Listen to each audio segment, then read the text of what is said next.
La Convergencia por los Derechos Humanos considera que se está beneficiando a los aspirantes a magistrados de la Corte de Apelaciones que desean reelegirse en el cargo, pues la tabla de gradación permite atribuirles más puntos. Y como nos dice Silvia María Corso, la postuladora deberá repetir la tabla de gradación en las próximas 72 horas. Así es, la Corte de Constitucionalidad declaró con lugar un amparo presentado por la Convergencia por los Derechos Humanos, el cual manda que se modifique la tabla de gradación que utilizan los comisionados para evaluar las capacidades profesionales, académicas y de proyección humana de los aspirantes a magistrados de las Cortes de Apelaciones. Por otra parte, uno de los comisionados, Jorge Calderón, ha manifestado que ellos realizaron la tabla de gradación en base a los criterios que manifiesta la Constitución Política de la República. Por una Guatemala en paz, Amanda Cordero y Silvia María Corso. Y hoy inició la recepción de pruebas de descargo que pueden presentar los aspirantes a magistrados de la Corte de Apelaciones. Los abogados pueden entregar en el Paraninfo Universitario la documentación donde respaldan la inclusión de su expediente en el proceso de postulación. Sin embargo, no pueden adjuntar documentos que hayan olvidado incluir cuando fue la entrega del expediente. La recepción de pruebas vence el miércoles para que luego los comisionados puedan analizar si incorporan o no al proceso la documentación.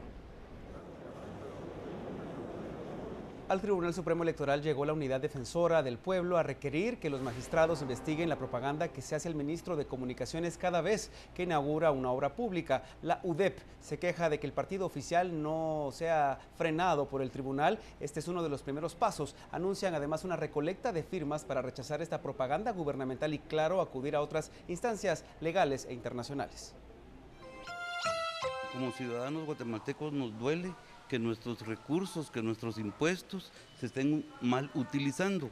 O sea, nosotros no estamos en contra que el gobierno, cualquiera que sea, utilice los medios de comunicación para poder llevarnos mensajes.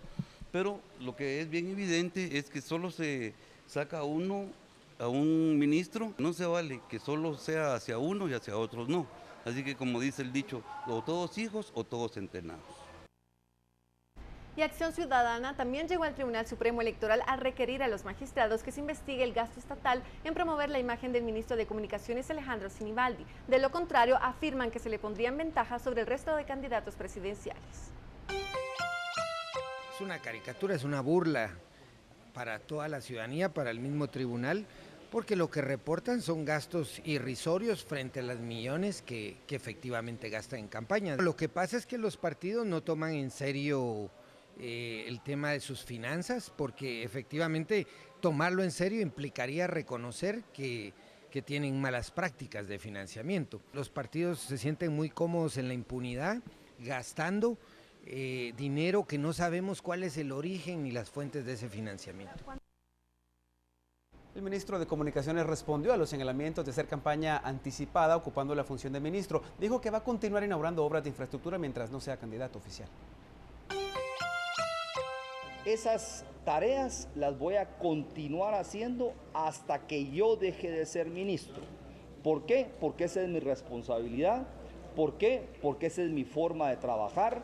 ¿Por qué? Porque yo no soy un ministro de escritorio. Al líder yo lo que le diría a través de esta su unidad, que no se preocupen, si ya su candidato va a seguir dentro de su partido.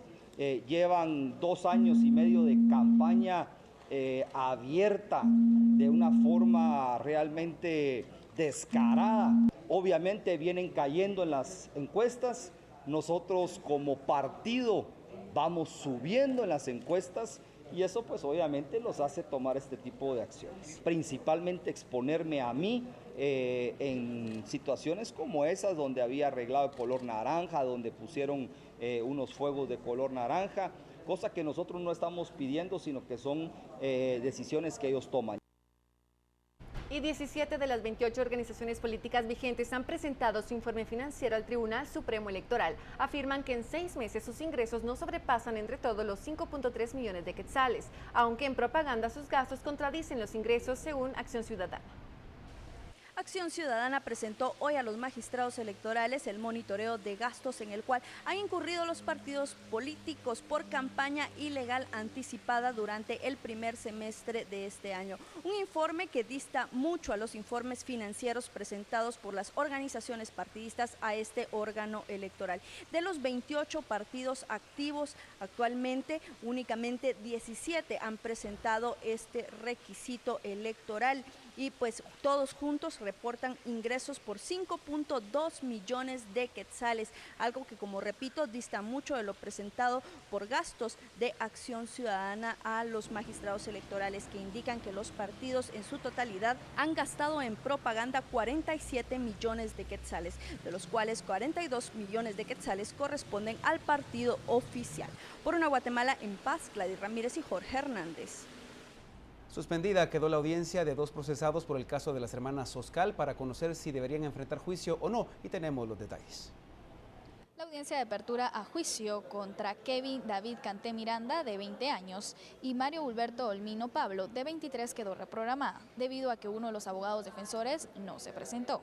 El Ministerio Público los acusa por el asesinato de las hermanas Oscal Pérez cometido el pasado 3 de abril, cuando se dirigían a estudiar al Instituto Normal Centroamérica para Señoritas. La Fiscalía cree que el móvil se debe a que los acusados son supuestos integrantes de la Mara Salvatrucha y creían que las víctimas eran de la pandilla contraria.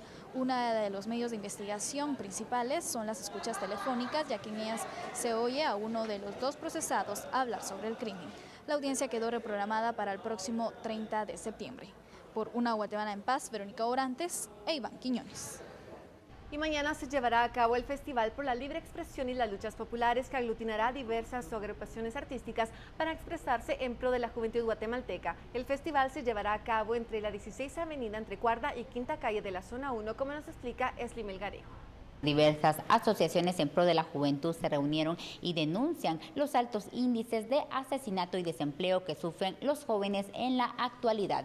Por ello realizarán una actividad el día de mañana denominado un Festival en pro de la Juventud, que se llevará a cabo en el marco del Día Internacional de la Juventud. Y si usted quiere participar en las actividades, puede consultar la página protegenos.org y conacmi.org. Por una Guatemala en paz, Esli Melgarejo.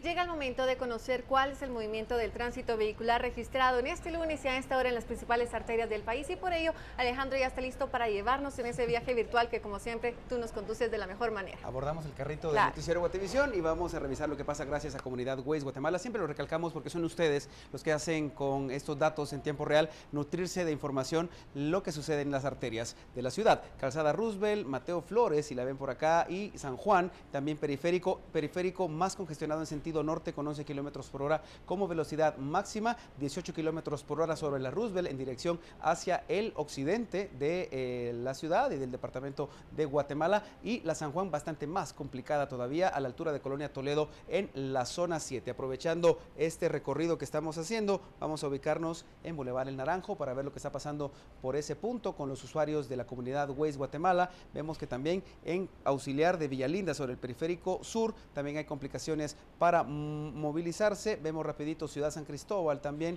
otro punto que se conflictúa muchísimo a esta hora con los vehículos que quieren ingresar y salir de ese sector de la zona 8 de Misco a la ciudad de Guatemala y desde la ciudad también ingresar. Vemos diferentes puntos de acumulación vehicular sobre el bulevar principal de San Cristóbal, sobre todo, como les digo, para los que quieren ingresar, aunque ingresan con una velocidad hasta cierto punto aceptable de 23 kilómetros por hora. Ruta al Pacífico, el sur de la ciudad también se congestiona muchísimo a la altura de Villalobos y Villanueva. Vamos a ver lo que está sucediendo en la CA9 Sur. Vean ustedes cómo la velocidad con la que descienden los vehículos sobre esa carretera es de 26 kilómetros por hora, aceptable hasta cierto punto. Vamos a revisar ahora lo que sucede con Quetzaltenango para ver si de repente tenemos más suerte que en otros días y vemos si algún usuario nos puede en este momento ilustrar de lo que está pasando con la segunda ciudad más importante de nuestro país. Y vemos que, pues sí, hay usuarios de Waze ya utilizando la plataforma, pero nos falta que nos reporten, así como usted puede reportar también descargando completamente gratis la aplicación de Waze en su dispositivo móvil. Hágalo, es completamente gratis, como le recalco, y puede irnos contando lo que sucede en su localidad con el tránsito